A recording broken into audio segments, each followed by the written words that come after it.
Hello and welcome everyone, good evening. Start करते हैं आज के हमारे सेशन को। आज का जो हमारा सेशन है एग्रोनॉमी का थर्ड क्लास है रिवीजन का। ठीक, इस क्लास में हम लोग रिवीजन क्लास स्टार्ट किए थे इस सेशन को एग्रोनॉमी का, क्योंकि हम लोगों ने एक बार ऑलरेडी एग्रोनॉमी को कंप्लीट कर चुके हैं। ठीक, एप्लीकेशन पे पेड क्लास में और यूट्यूब पे फ्री क्लास में भी, दोनों जगह पे, दोनों प्लेटफॉर्म पे हम लोगों ने एग्रोनॉमी को पूरी तरह से कंप्लीट कर लिया है। आई थिंक कि एक दो टेस्ट भी आपके एग्रोनॉमी के हो चुके हैं। ठीक, तो चलिए, तो आज का जो थर्ड सेशन है रिवीजन का, तो इसको पढ़िए अच्छे से, देखिए। यह जो क्लास चल रही है हमारी, यह सभी के लिए, जैसे जो सी यू टी पीजी की प्रिपरेशन कर रहे हैं, ठीक, जो एएफओ की प्रिपरेशन कर रहे हैं, यह सभी के लिए है। यह सभी क्लास कर सकते हैं, जो सी यू टी पीजी की, यूजी की, एग्रोनॉमी एग्रीकल्चर से जो कर रहे हैं एग्रोनॉमी से, उनके लिए, सबके लिए यह क्लास है। ठीक, तो चलिए स्टार्ट करते हैं आज के सेशन में। आज का सेशन जो हमारा रहेगा, इसमें हम पढ़ने वाले type of farming and cropping system, उनकी मतलब फार्मिंग की टाइप क्या क्या है और क्रॉपिंग सिस्टम क्या है, कैसे होती है, क्रॉपिंग सिस्टम कौन कौन से हैं, इन सभी चीजों को हम लोगों ने इसमें देखने वाले हम लोग। ठीक, तो चलिए स्टार्ट करते हैं। तो पहले हम देखेंगे टाइप ऑफ फार्मिंग, मतलब फार्मिंग या कृषि कितने प्रकार की है। ठीक, टाइप ऑफ फार्मिंग, तो एक क्या रहे, एक टाइप ऑफ फार्मिंग रहे। जो पहला क्या है, शिफ्टिंग कल्टीवेशन। नेक्स्ट क्या है, intensive, extensive, substance farming, sustainable agriculture या फिर ऑर्गेनिक फार्मिंग। नेक्स्ट है response farming, precision farming, dry land mix, diversity और स्पेशलाइज्ड फार्मिंग। तो इन सभी चीजों के, इन सब टॉपिक के बारे में एक एक करके हम लोग अच्छे से देखेंगे। अगर कोई प्रॉब्लम होती है तो आप उस चीज को डिस्कस कीजिएगा। ठीक, तो चलिए, क्या प्रॉब्लम है, इधर कट रहा है, तो 1 मिनट वेट।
आई थिंक अब सभी चीजें क्लियर होंगी, अच्छे से दिख रहा होगा, कोई चीजें बोर्ड पे कट नहीं रही होंगी। ठीक, कैमरा में सारी चीजें अब क्लियर है। ओके,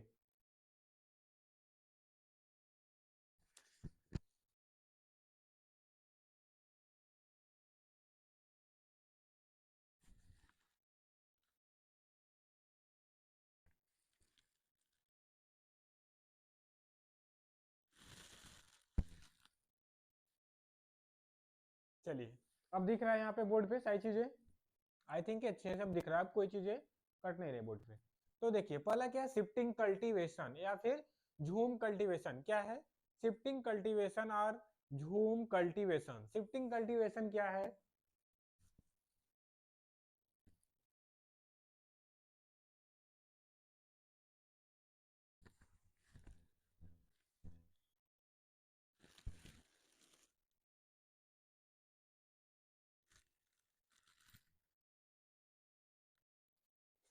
शिफ्टिंग कल्टीवेशन होता है ट्राइबल ग्रुप द्वारा किया जाता है। किसके, जो आदिवासी ग्रुप होते हैं, जंगलों में होते थे पहले, उनके द्वारा जो किया जाता है शिफ्टिंग कल्टीवेशन। इसमें क्या होता है, पहले वे किसी भी एक स्पेसिफिक जगह को, लैंड को क्या करते हैं, साफ सफाई करते हैं, वहां पे फिर वहां पे फार्मिंग स्टार्ट करते हैं। तो एक कंटिन्यू या निरंतर में फार्मिंग करते हैं। उसके बाद फिर उस स्थान पे क्या होती है, वहां की लैंड क्या होती है, फर्टिलिटी क्या होती है, खत्म हो जाती है, इनफर्टिलिटी हो जाती है। जब वहाँ की उर्वरता खत्म हो जाती है तो वे लोग फिर दूसरी जगह की तलाश में चल देते हैं। फिर जब दूसरा जगह उन्हें मिल जाता है तो वहां पे क्या करते हैं वे लोग, फिर से उस जगह की सफाई करके फार्मिंग करना स्टार्ट कर देते हैं। यह क्या होता है, शिफ्टिंग कल्टीवेशन। यह क्या होता है, शिफ्टिंग कल्टीवेशन। शिफ्टिंग कल्टीवेशन जो है क्या है, सॉइल इरोजन का कारण है, मृदा अपरदन, क्या बोलते हैं इसको, सॉइल इरोजन, सॉइल इरोजन यानी मृदा अपरदन। मृदा अपरदन का क्या है कारण है, क्या मृदा अपरदन कारण क्या है, शिफ्टिंग कल्टीवेशन। नेक्स्ट क्या आता है, इंटेंसिव फार्मिंग। इंटेंसिव फार्मिंग क्या आता है, इंटेंसिव मतलब बहुत सूक्ष्म होता है, मतलब एक अंडर में, बहुत ब्रॉड नहीं है, बहुत मतलब एक अंडर में है, उसकी लैंड क्या है कम। इंटेंसिव एग्रीकल्चर से देख रहे हैं, इंटेंसिव मतलब लैंड से रिलेट करते हैं, तो लैंड भूमि क्या है, छोटी भूमि है, और वहां की आउटपुट क्या होती है, अधिक होती है, और एक्सपेंसिव ज्यादा होती है। अगर आप कम भूमि पे, कम लैंड पे आप फार्मिंग करोगे तो आपको कॉस्ट आपकी बहुत ज्यादा आएगी, ठीक, कंपेयर टू अधिक, मतलब कंपेयर तुलना किया जाए तो लार्ज यानी एक्सटेंसिव की कंपेयर में, किसके, एक्सटेंसिव की कंपेयर में, ठीक। इंटेंसिव में क्या आएगी, कॉस्ट जो इनपुट लगेगा वह बहुत ज्यादा लगाना पड़ेगा। तो इंटेंसिव क्या होता है, कम भूमि पे, मतलब वहां पे उसको लेबर प्रोवाइड कराना, मशीन प्रोवाइड कराना, फर्टिलाइजर, मैनुअर, सभी चीजों को वहां पे प्रोवाइड करना होता है, क्या होता है इंटेंसिव। एक्सटेंसिव मतलब एक प्रसार समझ सकते हैं, बहुत बड़े क्षेत्र पे, बहुत बड़े क्षेत्र पे जब फार्मिंग की जाती है तो उसे क्या बोलते हैं, extensive. Substance farming, substance farming सभी समझ रहे हैं, क्या होता है, सब स्टेंस मतलब एक स्थिर स्थिरांक होता है। और फिर क्या होता है, सस्टेनेबल, या क्या होता है, किसान जो होता है इसमें ऑर्गेनिक फार्मिंग में, यह अपने परिवार के साथ साथ इसमें बहुत सारी चीजों को करता है, फार्मिंग के साथ साथ क्रॉप प्रोडक्शन के साथ एनिमल को भी पालता है, ठीक, और अपने फैमिली की जो खर्चे होते हैं उसी चलाते हैं, और उनके फैमिली वाले को एम्प्लॉयमेंट यानी रोजगार मिल जाता है एक, ठीक। और फिर क्या करते हैं लोग, ऑर्गेनिक करते हैं फार्मिंग, आवश्यकता से अधिक जो प्रोडक्शन होता है उसको मार्केट में सेल करते हैं, ट्रेड कर देते हैं, बेच देते हैं, जिससे उनकी क्या होती है, अतिरिक्त आय भी उनको मिल जाता है। नेक्स्ट क्या आता है, रिस्पॉन्स फार्मिंग, प्रिसीजन फार्मिंग और ड्राई लैंड एग्रीकल्चर। तो इन सबको आइए आगे करके देखते हैं। इतनी जो मेन मेन चीजें थी मैंने बता दिया। ड्राई लैंड एग्रीकल्चर 3 टाइप के होते हैं, ड्राई लैंड फार्मिंग, ठीक है, ड्राई लैंड एग्रीकल्चर, इस तरह से 3 करके होते हैं। तो आइए एक एक करके आगे देखते हैं आगे की तरफ।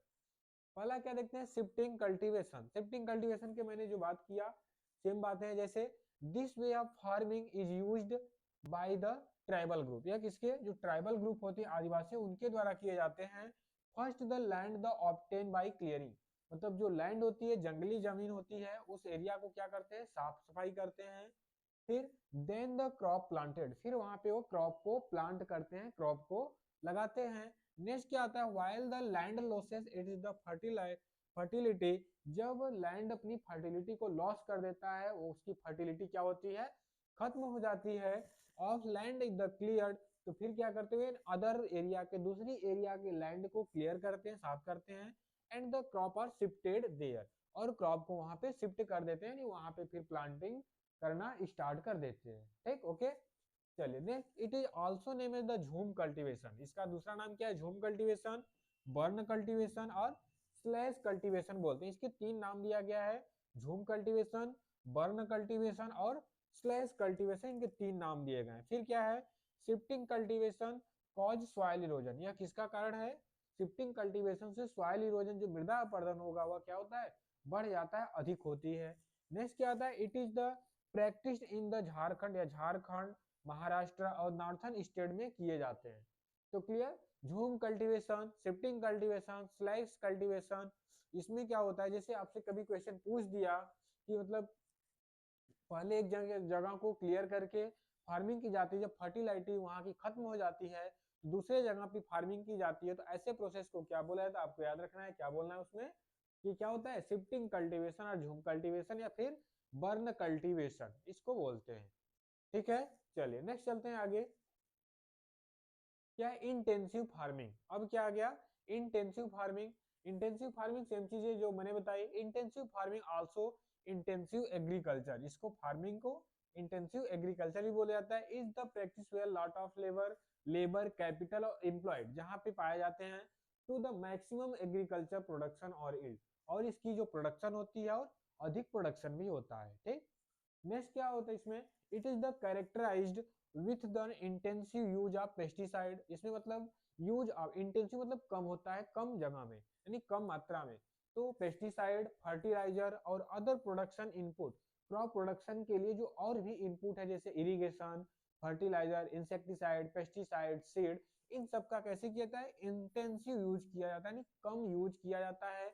और इसमें स्मॉल लैंड होते हैं, होल्डिंग होते हैं और एक्सपेंसिव होते हैं, और पर हेक्टेयर आउटपुट मोर, और इसके प्रति हेक्टेयर जो आउटपुट होता है, प्रोडक्शन होता है, वो क्या होता है, अधिक होता है।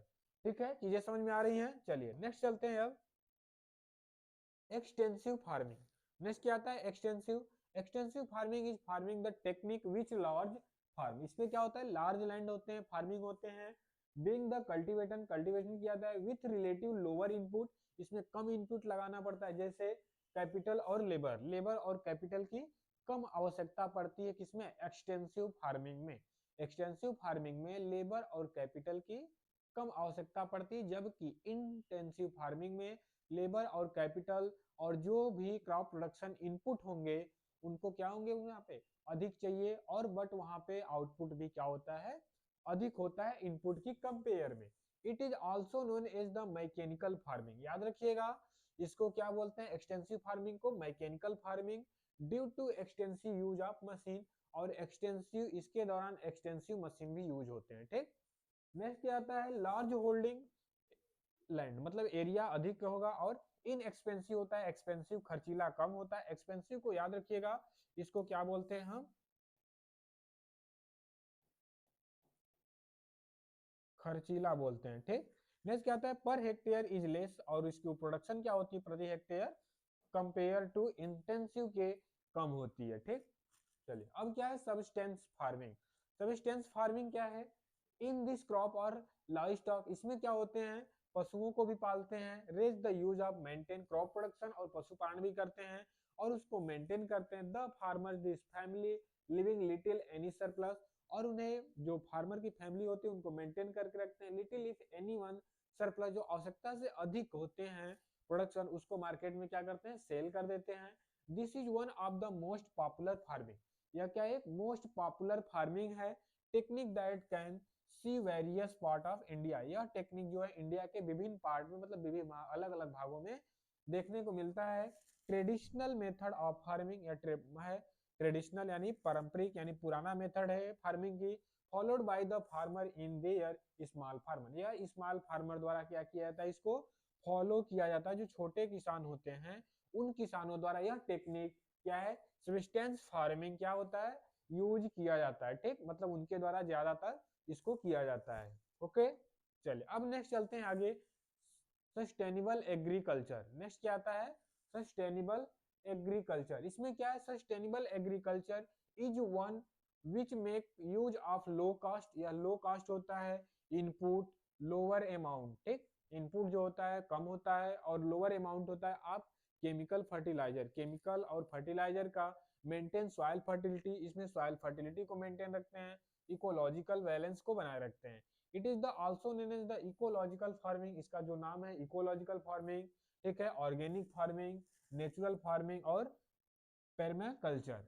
ठीक, तो ये चीजें इनके नाम है। सस्टेनेबल एग्रीकल्चर में क्या होता है, इसमें लो कास्ट इनपुट कम कर लगाते हैं और लोअर अमाउंट लगाते हैं फर्टिलाइजर और केमिकल का, सॉइल फर्टिलिटी को मेंटेन रखते हैं और इकोलॉजिकल बैलेंस को भी मेंटेन रखते हैं। इन चीजों को याद रखिएगा। ठीक है, इसके जो नाम है और भी, ecology farming, ecological farming, organic farming, natural farming और परमाकल्चर, इसके जो ये सब नाम है। ठीक, चलिए अब आता है रिस्पॉन्स फार्मिंग। रिस्पॉन्स फार्मिंग क्या है, it's refer to the prediction of monsoon, यह क्या है, मानसून का एक प्रिडिकेशन है, जैसे rainfall based on the analysis of weather. Weather जो मानसून डाटा है, मौसम की डाटा है, आंकड़े हैं, उसके आधार पर इसको क्या किया जाता है, एनालिसिस किया जाता है, इसका विश्लेषण किया जाता है। ठीक, जैसे कि कितना बारिश हुई है, बारिश क्या हुई, मानसून क्या होने वाला है, उसका डाटा क्या है, आने वाला मानसून क्या है, उसके अकॉर्डिंग क्रॉप को मेंटेन किया जाएगा, मानसून को मेंटेन किया जाएगा। ठीक है, आईएमडी द्वारा। ठीक, तो ये चीजें याद रखिएगा। इसमें जो स्वीटवार्ड थे 1988 यानी 1988 में इन्होंने टर्म दिया था analysis of weather data, monsoon जो मौसम का डाटा है उसको एनालिसिस करने का जो टर्म दिया था, कौन दिया था, स्वीट स्टीव वाट ने 1988 में दिया था। Response farming focus on water and its management and farm level, farm के स्तर पर वाटर को मैनेजमेंट करना, ठीक है, और फिर वाटर और मैनेजमेंट प्रबंध करना, इसके पे रिस्पॉन्स है, ठीक है। देखिए रिवीजन क्लास है तो थोड़ी फास्ट ही होगी और अच्छे से ध्यान दीजिएगा। Precision farming, it is also named the site specific farming, इसका जो दूसरा नाम है क्या नाम है, साइट स्पेसिफिक फार्मिंग, इसको दूसरी नाम से भी जानते हैं। Their target specific use of input, और इसमें input like seed, fertiliser, pesticide इत्यादि, मतलब जो इनपुट है ये सब क्या होते हैं, टारगेट बनाए जाते हैं कि हम इस इनपुट को इतना यूज करेंगे। The for the crop production, for the crop production accordingly to crop requirement on localized basis, और जो क्रॉप प्रोडक्शन होते हैं उसके अकॉर्डिंग पे इसकी रिक्वायरमेंट की जाती है ऑन लोकलाइज्ड बेसिस, उनके आधार पे। Minimise the cost of production, crop production को जो कॉस्ट लगेगी प्रोडक्शन में उसको मिनिमाइज करेंगे, कम से कम इस्तेमाल करने का कोशिश करेंगे, यूज करने का। Maintain the ecological balance and the converge the resource, ठीक, और जो रिसोर्स हैं उनको कन्वर्ज करेंगे और इकोलॉजिकल बैलेंस को मेंटेन रखेंगे। इसी को हम क्या बोलते हैं, प्रिसीजन फार्मिंग। प्रिसीजन फार्मिंग को याद रखिएगा। जो दूसरा नाम है इसका स्पेसिफिक साइट स्पेसिफिक फार्मिंग नाम है।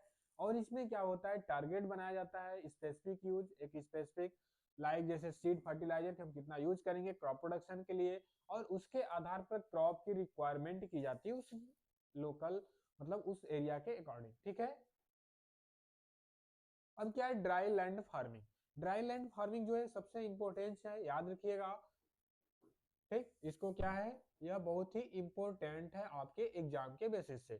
जैसे ड्राई फार्मिंग आता है, ड्राई लैंड फार्मिंग और रेनफेड फार्मिंग, तीन आते हैं। ड्राई लैंड एग्रीकल्चर पूरा नाम है, इसके अंडर में तीन आते हैं, dry farming, dry land farming और रेनफेड फार्मिंग। ड्राई फार्मिंग क्या आता है, कल्टीवेशन ऑफ क्रॉप, क्रॉप का कल्टीवेशन जो है, रेयर एनुअल रेनफॉल, जहां की रेनुअल रेनफॉल कितना होती है, लेस देन 750 mm, जिस एरिया की एनुअल रेनफॉल मतलब वार्षिक वर्षा 750 मिलीमीटर से कम होती है, उस एरिया को हम क्या बोलते हैं, ड्राई फार्मिंग बोला जाता है उस एरिया को, ठीक। उस एरिया को हम क्या बोलते हैं, ड्राई फार्मिंग बोला जाता है। नेक्स्ट क्या आता है, dry land farming, cultivation of crop where annual, जहां की एनुअल रेनफॉल 750 से 1150 तक होती है, उसको हम क्या बोलते हैं, ड्राई लैंड फार्मिंग, उसको क्या बोलते हैं हम, ड्राई लैंड फार्मिंग बोला जाता है। नेक्स्ट क्या आता है, rain fade farming, cultivation of crop, annual rainfall more than 1150, जहाँ की एनुअल रेनफॉल 1150 से क्या होती है, अधिक होती है, कितना होती है, 1150 से अधिक होती है एनुअल रेनफॉल, उस एरिया को हम क्या बोलते हैं, रेन फेड फार्मिंग। जैसे आप चिरापुंजी मेघालय के क्षेत्र देखिए तो वहां पे वर्षा अधिक होती है, ठीक, तो क्या होती है वहां पे, वर्षा अधिक होती है, जिससे वहां पे चावल अधिक होते हैं, पैडी की क्रॉप प्रोडक्शन अधिक होती है, ठीक। अब क्या आता है मिक्स्ड फार्मिंग। मिक्स्ड फार्मिंग में it is the system of farming on the particular farm which include crop production, livestock, एक पर्टिकुलर फॉर्म पे मतलब किया जाता है जिसमें इंक्लूड क्या होते हैं, पशुपालन, मधुमक्खी पालन, मछली पालन, क्रॉप प्रोडक्शन, ठीक है, सेरिकल्चर यानी कि कीट पालन, रेशम पालन, इन सब चीजें, सारी चीजें इसमें इंक्लूड होती हैं। ऐसा नहीं कि सभी कई क्रॉप को एक साथ मिक्स करके हमने बुआई कर दी तो क्या हो गया मिक्स्ड फार्मिंग, ऐसा नहीं होता है। इसमें सभी प्रकार के एक ही फॉर्म पे सभी प्रकार के फार्मिंग क्या होते हैं, मिक्स करके किया जाता है, मतलब एक साथ किए जाते हैं अलग अलग पार्ट में बनाकर। जैसे क्या हुआ, एक तरफ क्रॉप प्रोडक्शन कर दिया, दूसरी तरफ फिशरी पालन, दूसरी तरफ मधुमक्खी पालन, इधर सेरिकल्चर, एक अलग अलग इस तरह से किया गया। तो यहाँ पे वही दिया है, include the crop production, livestock, poultry, fishery, beekeeping, sustain and the satisfies as the many need farmer possible, और जो किसान होते हैं उसके अलग अलग जो उसकी नीड होती है, जरूरतें होती हैं, वह यहाँ पे आसानी से कब पूरी हो जाती है, ठीक। तो ये क्या हो गया उसके,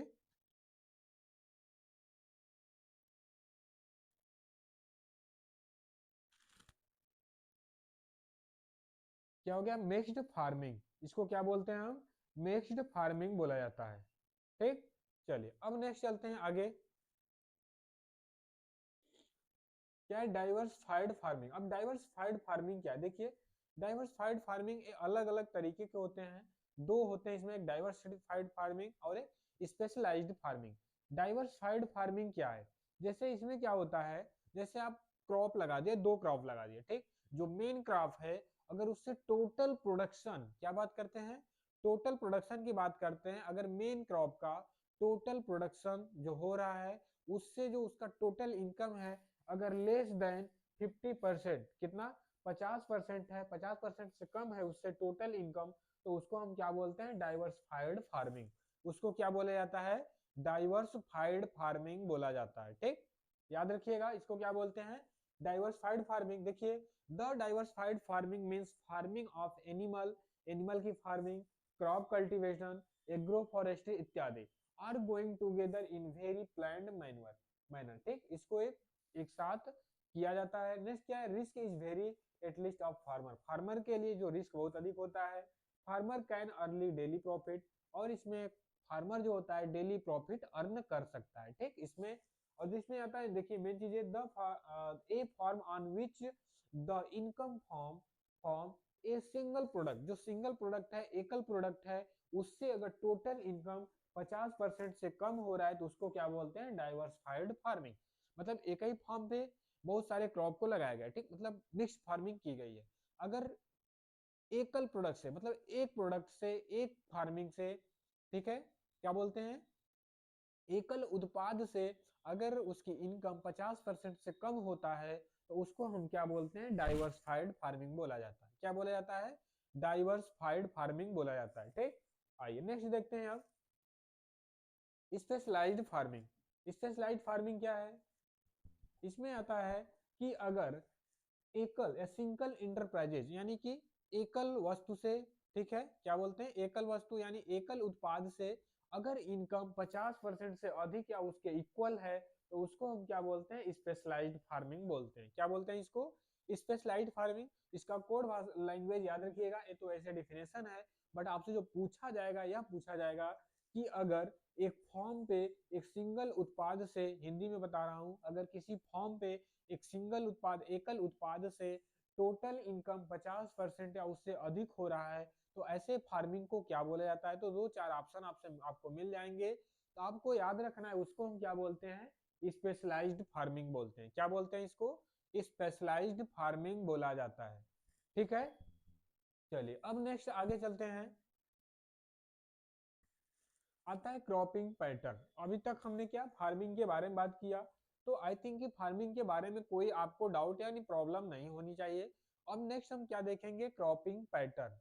क्रॉपिंग पैटर्न में क्या होता है, मतलब क्रॉप को किस पैटर्न में लगाया जा रहा है, एक मतलब इकाई क्षेत्रफल पे, इकाई समय में, ठीक, मतलब एक क्षेत्र पे, एक क्षेत्रफल पर एक निश्चित समय में क्रॉप को किस पैटर्न में लगाया जा रहा है उसी को हम क्या बोलते हैं, क्रॉपिंग पैटर्न बोलते हैं। इसको क्या बोलते हैं, क्रॉपिंग पैटर्न। तो देखिए सेम चीजें हैं, the pattern of crop for given piece of land, मतलब एक भूमि का टुकड़ा है, means the proportion of area, जो एरिया का अनुपात है उसके अंडर में वेरियस क्रॉप, मतलब विभिन्न प्रकार के जो क्रॉप है, a point time of a unit area, एक यूनिट एरिया को, मतलब एक यूनिट एरिया में एक निश्चित टाइम में, एक इकाई समय में कैसे क्रॉप को लगाया जा रहा है, इसी को हम क्या बोलते हैं, क्रॉपिंग पैटर्न बोला जाता है, ठीक। नेक्स्ट क्या आता है, क्रॉपिंग पैटर्न इंडिकेटेड ए ईयरली सीक्वेंस। यह क्या होता है, वार्षिक सीक्वेंस यानी क्रम के आधार पर इसको आइडेंटिफाई करते हैं। And space arrangement for crop, और इसमें क्रॉप को अरेंजमेंट करते हैं, that follow in an area, और इस एरिया को यह फॉलो करता है, ठीक है, एरिया में यह फॉलो किया जाता है। नेक्स्ट आता है क्रॉपिंग सिस्टम। क्रॉपिंग सिस्टम क्या है, cropping system means the related the specific cropping pattern with all available farm resource, जो मतलब फॉर्म पे जो सभी प्रकार के रिसोर्स अवेलेबल है, ये बोल रहा है कि specific cropping pattern with the available farm resource like the land, water, environment, ये जो फॉर्म पे सभी अवेलेबल हैं, इनका their the combination come out be a system, और इसको क्या बोलते हैं, क्रॉपिंग सिस्टम बोलते हैं, ठीक। चलिए तो ये चीजें पढ़िए एक बार, फिर उसके बाद हम आगे चलते हैं, ओके।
चलिए क्या देख रहे हैं, क्रॉपिंग सिस्टम। क्रॉपिंग सिस्टम होता क्या है, जैसे किसी भी फील्ड पर उपयोग जो भी उस वहां पे आपके रिसोर्स अवेलेबल हैं, प्रेजेंस हैं, ठीक है, जो भी रिसोर्स वहां पे अवेलेबल हैं उनका उस क्रॉप पैटर्न में कैसे यूज करते हैं, जो स्पेसिफिक क्रॉपिंग पैटर्न है उसके साथ अवेलेबल फॉर्म पे अवेलेबल रिसोर्स का कैसे आप यूज करते हैं, उसके कैसे उनको उनसे रिलेट करते हैं, इसी को हम क्या बोलते हैं, क्रॉपिंग सिस्टम। उसको क्या बोला जाता है, क्रॉपिंग सिस्टम। जैसे क्या है वहां पे लैंड वाटर इन्वायरमेंट, ये सब आपके लिए वहां पे लेबर और फिर जो भी है वहां पे आपके लिए अवेलेबल है, आप उसको क्रॉपिंग पैटर्न में, क्रॉपिंग पैटर्न से कैसे रिलेट करके आप वर्क करते हो फील्ड पे, उसी को हम क्या बोलते हैं, उसी को क्या बोला जाता है, क्रॉपिंग सिस्टम बोला जाता है। ठीक, उसी को क्या बोला जाता है, क्रॉपिंग सिस्टम। ठीक, चलिए तो ये चीजें क्लियर, क्रॉपिंग सिस्टम क्या है। चलिए तो चीजें समझ में आई होंगी कि फॉर्म पे अवेलेबल सभी रिसोर्स जो होते हैं क्रॉपिंग पैटर्न में कैसे उनको रिलेट करके हम उनको इस्तेमाल करते हैं, कैसे उनको यूज करते हैं, उसी को हम क्या बोलते हैं, क्रॉपिंग सिस्टम बोला जाता है। ठीक, नेक्स्ट क्या आता है, क्रॉपिंग सिस्टम में क्रॉपिंग पैटर्न आता है, फिर कंपोनेंट जैसे लैंड वाटर और एयर, फिर क्या होता है, in inter relationship between component and environment, जो कंपोनेंट है उसमें और इन्वायरमेंट में कैसा रिलेशन है, इन चीजों को भी यहाँ पे रिलेट करते हैं। आइए देखते हैं क्रॉपिंग इंटेंसिव। क्रॉपिंग इंटेंसिव क्या है, देखिए क्रॉपिंग इंटेंसिव को कैसे रिलेट करते हैं, आप इन चीजों को समझिएगा। जैसे क्या होता है, gross cropped area, gross cropped area मतलब कुल फसली क्षेत्र, मतलब टोटल फसल वाली क्षेत्र कितनी है उसकी बात कर रहा है। तो ग्रॉस क्रॉप प्रोडक्ट को क्या बोलते हैं, कुल फसली क्षेत्र। ठीक, अपॉन नेट सोन एरिया, मतलब टोटल क्रॉप वाली एरिया, सपोज दैट कि हमारे पास कितनी है, 1 हेक्टेयर, कितनी है, 1 हेक्टेयर है, जो कि टोटल खेती करने कुल फसली क्षेत्र है, मतलब इसमें हम फसल को ग्रो कर सकते हैं, क्या है, कुल फसली क्षेत्र है। और इसमें बोया कितना गया है, अपनी बुआई कितनी की गई है, 0.5 हेक्टेयर बुआई की गई। यह क्या हो गया, कुल बुआई की गई एरिया, क्या हो गया, यह कुल बोया गया एरिया, नहीं कुल बुआई की गई एरिया, इसको क्या बोलते हैं, कुल बुआई की गई क्षेत्र। ठीक, इंटू 100। तो आप जैसे मिल गया कि टोटल 1 हेक्टेयर क्षेत्र है, उसमें से 1 हेक्टेयर एरिया है, उसमें से 0.5 एरिया फसल बुआई की गई, तो आप उसका क्रॉपिंग इंटेंसिटी बताइए। तो आप कैसे बताओगे, जैसे कि तो क्या कर दोगे आप, ऊपर 1/हेक्टेयर में लेंगे दोनों, 1/0.5 इंटू 100 ऐसे कर देंगे। तो यहाँ पे क्या हो जाएगा, ऊपर 10 नीचे 5 इंटू 100, तो इसको काट डिवाइड कर देंगे 20 आ जाएगा, तो क्या हो जाएगा, 200%। ठीक, 200% क्या हो जाएगा इसका, क्रॉपिंग इंटेंसिटी हो जाएगा। ठीक, जो टोटल भारत की फसल मतलब इसको क्या बोलते हैं, फसल संघनता, क्रॉपिंग इंटेंसिटी को हिंदी में क्या बोलते हैं, फसल सघनता। तो फसल सघनता जो भारत की टोटल है वो कितना है, 135 से 138%, कितना, 135 से 138%, या इंडिया की क्रॉपिंग इंटेंसिटी है, इसको याद रखिएगा, जिसको क्या बोलते हैं, फसल सघनता भी बोलते हैं हिंदी में। ठीक, चलिए ओके।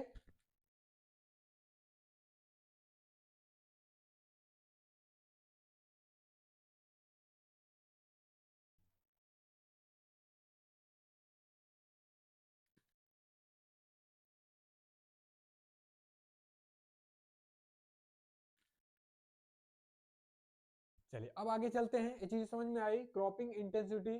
ठीक है, कुल फसली क्षेत्र मतलब टोटल फसल वाली क्षेत्र कितना है जिसपे क्रॉपिंग नहीं किया गया है, बट क्षेत्र है जिसपे कि हम फसल ग्रो कर सकते हैं, उसमें बुआई कितना किया गया है, इसका अपान दोनों का रेशियो इंटू 100, तो निकाल देंगे, क्या निकल जाएगा, क्रॉपिंग इंटेंसिटी निकल जाएगी हमारी। ठीक है, तो याद रखिएगा इसको। अब आता है crop rotation intensity. Crop rotation intensity क्या होता है, देखिए, number of crop in rotation, एक रोटेशन में आप कितने क्रॉप को लिए, यही ना होता है कि फसल तो चक्र में शामिल मतलब कितने जो फसल चक्र है, क्रॉप रोटेशन क्या होता है, एक क्रॉप के बाद दूसरी क्रॉप को उसी एरिया में पुनः लगाना क्या हो गया, एक तरह से क्रॉप रोटेशन, मतलब एक के बाद एक तो क्या हो जाता है हमारा क्रॉप रोटेशन। ठीक, क्रॉप रोटेशन। इससे पहले समझिए कि क्रॉप रोटेशन है क्या। ठीक है, इससे पहले समझिए कि क्रॉप रोटेशन है क्या। अब देखिए क्रॉप रोटेशन जो है, पहले क्रॉप क्रॉप रोटेशन इसको क्या बोलते हैं, फसल चक्र।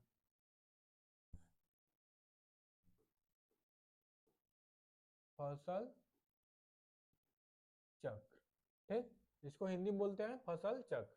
अब देखिए क्या होता है इसमें, भूमि की जो उर्वरता होती है वो कंटिन्यू बनी रहती है। ठीक, पहला क्या होता है इसे, फसल चक्र से भूमि की साल दर साल क्या होता है, उसकी फसलें उगाई जाती है। इसमें हर साल फसलें कंटिन्यू नहीं, जैसे एक साल इसमें क्या होते हैं, साल दर साल, हिंदी में बता दे रहे हैं आपको,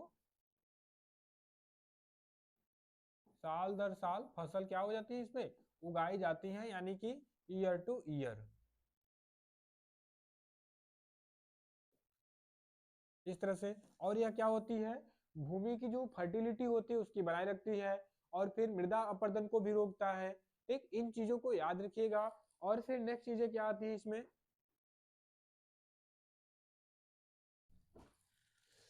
फिर क्या होता है इसमें, खेती की दलहनी फसलें बोनी चाहिए। जैसे आप इस साल आपने सीरियल क्रॉप ली, कौन सी, अगर आपने इस सीजन में इसमें सीरियल क्रॉप ग्रो किए, क्या किए इसमें सीरियल क्रॉप ग्रो किए, तो नेक्स्ट क्रॉप लेग्यूम लेना चाहिए। ठीक, क्या लेना चाहिए, लेग्यूम यानी दलहनी वाली क्रॉप को अगले साल लेनी चाहिए। ठीक है, अब नेक्स्ट क्या आता है, इससे जो हानिकारक रोग जनक होते हैं, मतलब पैथोजन होते हैं, पेस्टिसाइड पेस्ट होते हैं, इंसेक्ट होते हैं, वे सब क्या होते हैं, धीरे धीरे डैमेज हो जाते हैं।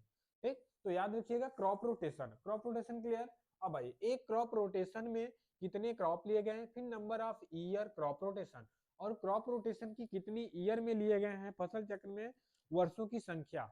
बात समझ में आ रही है कि जो फसल चक्र लिया गया उसमें कितने वर्ष हैं, कितने वर्ष की क्रॉप है, और कितने क्रॉप लिए गए हैं एक वर्ष में, इन दोनों का रेशियो इंटू 100, तो क्या निकल जाएगा आपका क्रॉप रोटेशन इंटेंसिटी।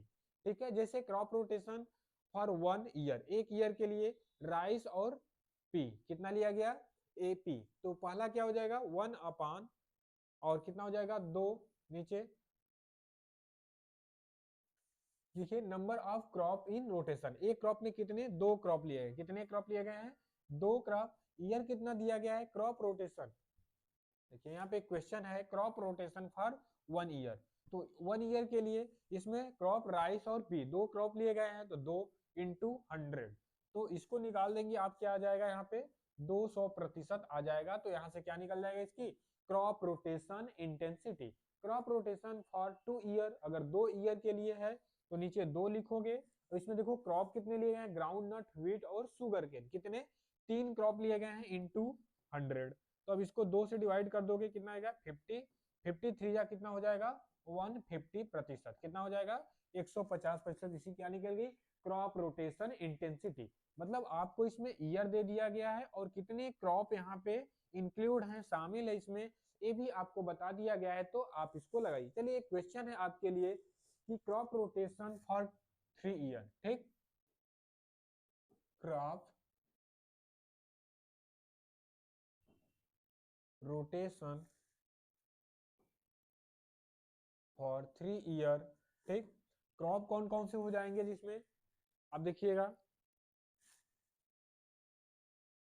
3 ईयर के लिए क्या क्या हो, 2 ईयर के लिए हो गया आपका groundnut, wheat, sugarcane, ठीक, या 2 साल। तो यहाँ पे क्या देख लेते हैं, 3 ईयर में एक शुगर केन देख लेते हैं, शुगर केन, और फिर क्या हो जाएगा इसमें व्हीट, व्हीट, और फिर ग्राउंड नट, सॉरी पहले क्या करेंगे ग्राउंड नट लेते हैं। ठीक, आइए देखिए ग्राउंड नट, फिर क्या हो जाएगा व्हीट, व्हीट, व्हीट के बाद क्या लेते हैं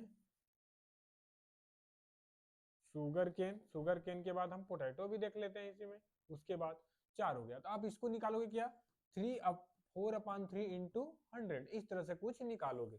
तो यह क्या निकल जाएगा इसका, क्रॉप रोटेशन। ठीक है, तो याद रखिएगा number of crop in in crop rotation, मतलब एक क्रॉप रोटेशन में कितने क्रॉप लिए गए हैं। फिर क्या हो जाएगा, number of year in A crop rotation, एक क्रॉप रोटेशन में कितने ईयर शामिल है। अब आता है टाइप ऑफ क्रॉपिंग सिस्टम। कितने टाइप के होते हैं, मोनोक्रॉपिंग सिस्टम, मल्टीपल और following for all follow rotation.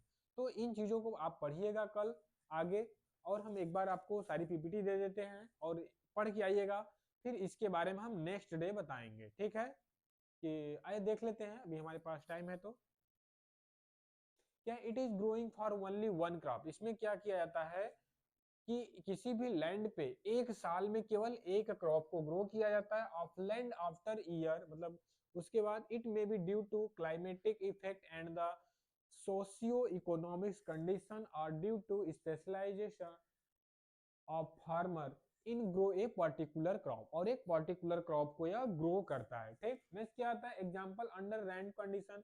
इसमें देखिए मेन बात याद रखिए, only one crop on piece of land year, मतलब जो क्रॉप ईयर है जिसमें क्रॉप उगाया जाता है, एक साल में केवल लैंड पे केवल एक क्रॉप को ग्रो किया जाएगा। ठीक, it can all irrigation area, जो इरिगेशन एरिया होगा under the water lodged condition rice crop is a growing the it is not possible grow any other crop. जो वाटर लॉगेज एरिया है वहां पे केवल हम राइस को ग्रो कर सकते हैं, पैडी को, वहां पे और अदर क्रॉप ग्रो करना पॉसिबल नहीं है। ठीक, तो इस तरह से मोनोक्रॉप मैंने बताया, आप इसका मल्टीपल क्रॉप और फिर जो फॉलोड बाय क्रॉप है, इन तीनों चीजों को आप पढ़ के आइएगा।